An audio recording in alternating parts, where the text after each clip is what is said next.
The Republican Party needs to get its shit together. ASAP.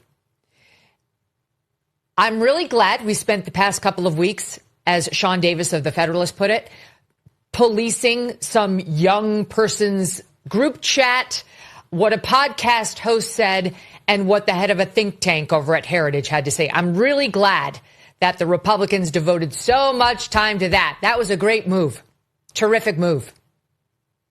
Way to stick together, to really shine a light on what matters. The Republicans like to lose. They enjoy losing. They enjoy when they are embattled and in a losing position and complaining. They love it. They do it really well. Less good at winning, especially when Donald Trump is not there to get them over the line. The Republican Party is not strong. Donald Trump is strong. Republicans don't know how to win. They don't know who to run. They don't know what to do when daddy's not there to fly them across the finish line. And that's just been so obvious. Meanwhile, Trump is all over the Middle East while people's groceries bills are still high. They're still dealing with inflation. They're suffering. Like, that's it. OK, we're focus on domestic policy and on making people's lives better.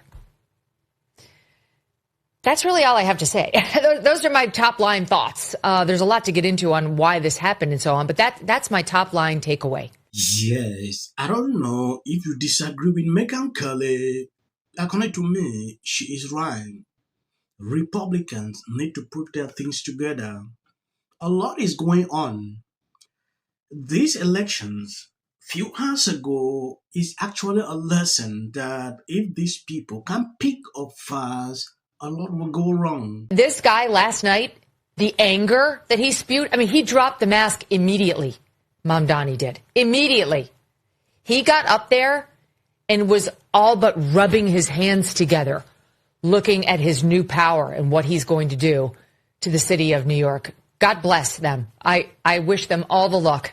And I'm worried on a personal basis because we go to New York, of course. If you live anywhere near New York City, you go. You go for shows. You go for occasional dinners. You know, your kids go. I shudder to think of what he's going to do to it. I mean, we didn't even talk. We spent so much time on the socialism and his radicalism. We didn't even really spend a lot of time on the fact that he's budgeting, he said, $65 million to trans anyone who wants it from in-state or out-of-state, minor or adult, on the taxpayer dime. He basically wants New York to be a sanctuary for trans children. Last night, his speech, he thanked every foreign nation known to man. Like the Senegalese, whatever, hot dog salesman, the Nepalese cab driver. That's who he sees as his constituency. Meanwhile, he's up there talking about how this is for the guys who got the scars on their knuckles and the calluses on their hands. When you take a look at a tweet like this, Trump, Mamdani telling me to turn the volume up is a very dangerous statement. It's a very dangerous statement for him to make. He has to be a little respectful of Washington. I want to make the city succeed. I think he should reach out to us. I'm here. We will see what happens. Okay, Trump had an interview. He talked about this. And when you look at Trump, you can see the frustration. He stated clearly it has just started. If they don't do something, what will happen at the midterm will be devastating. Looking at what I saw a few days ago, Trump calling that they should eliminate the filibuster, nobody was even responding to that. Trump made it clear, if they don't do this, a lot will go wrong. This result came out. When I look at how people were reacting to it, to me, I was not surprised because I've been following up polls to see exactly what has been going on. It was obvious that Democrats were to perform like that. Scott? Oh, are you saying he wasn't the unifying voice of a generation that you predicted mere moments ago? Axe, where was the man that you predicted would not slice and dice the? Look, guys, he started his speech by quoting Eugene Debs, who ran for president of the United States 5 times as the Socialist Party of America candidate. He repeatedly attacked people in this. No, I know my socialists. I keep a close eye on them. I work here. So here's the thing. He went after everybody that he thinks is a problem. People who own things, people who have businesses. He said an interesting quote: "No problem too large for government to solve."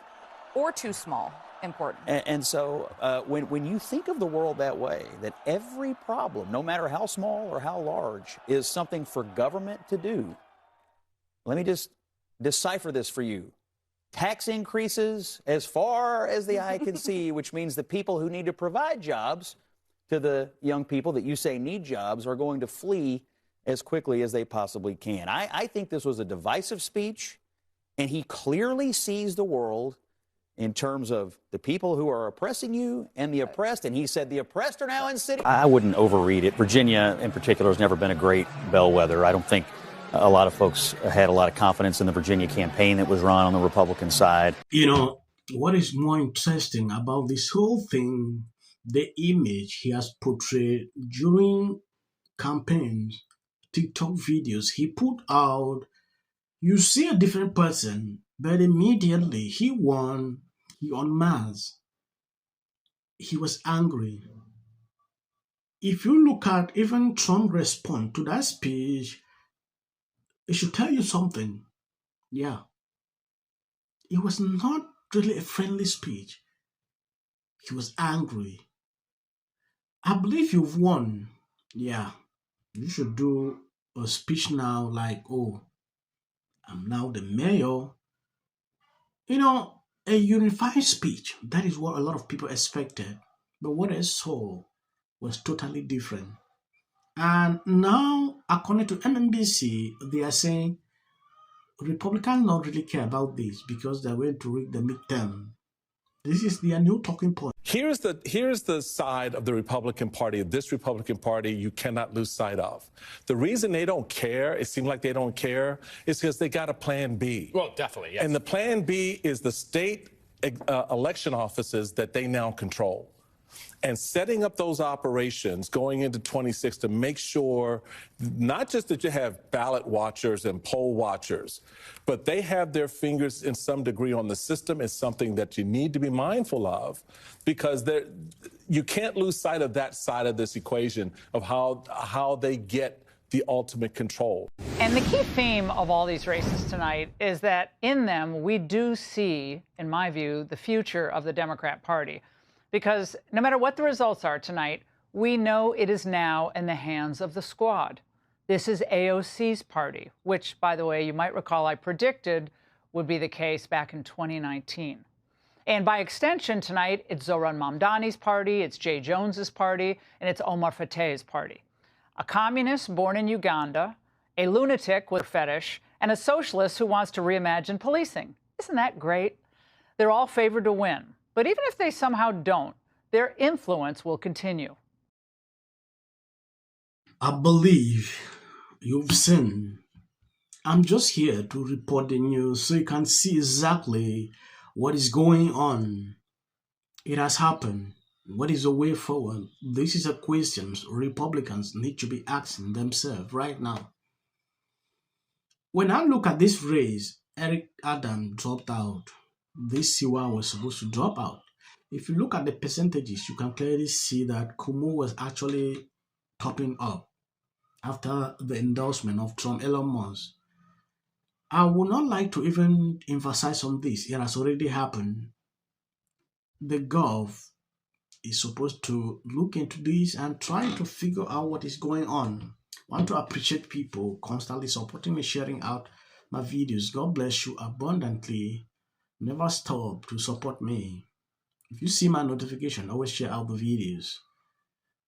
As of the short clips at the end, that is for the YT algorithm. I would say to you, I don't know that West Virginia is a moderate state. it voted overwhelmingly for Donald Trump, who is not a moderate president. 3 times. 3 times. Over 40. He beat Hillary by 41 points. Right. He beat Joe. He got lost to Joe Biden. But not in West Virginia. No, he still won by 40 points. Right. This let me know one thing. This ain't got nothing to do with color. This ain't got nothing to do with color. It's either God's side or Satan's side. And that was my first instinct. To have more Republicans on the show, but they don't want to come on. They're scared of us. It's history. Wait, when I say I'm not going to be apocalyptic, he even gets an off. If the Democrats... Because how many times somebody asks for? J.D. Vance should be the next president of the United States. If you want to serve in the American... Give interviews, I don't do them. J.D. Vance should be the next president of the United States. Happening at the moment. Yeah. President Obama. Is blatant censorship. Because he says he has a team of fact checkers. The FCC. Want them to stop fooling around with my right to say what I feel. Well, Americans, it's a part of who we are. Because that is really something that didn't happen before. Does anybody else watch The View? Because I think there's... I'm going to say one. Look, there are certain rules of free speech that we must all abide by. But in case anyone needs a refresher, we're going to go over the rules again. He does not have a right to have a television show. To spreading lies. Somebody to get up there, not all the same people that are in these polite... Disagree with what Gavin Newsom said that he doesn't... Dave Chappelle. Without of interest. I mentioned last night Trump was bragging about how... Hey everybody, how you doing? It's Peggy D. Many were surprised to see Darth Renovation. $7.8 billion a month.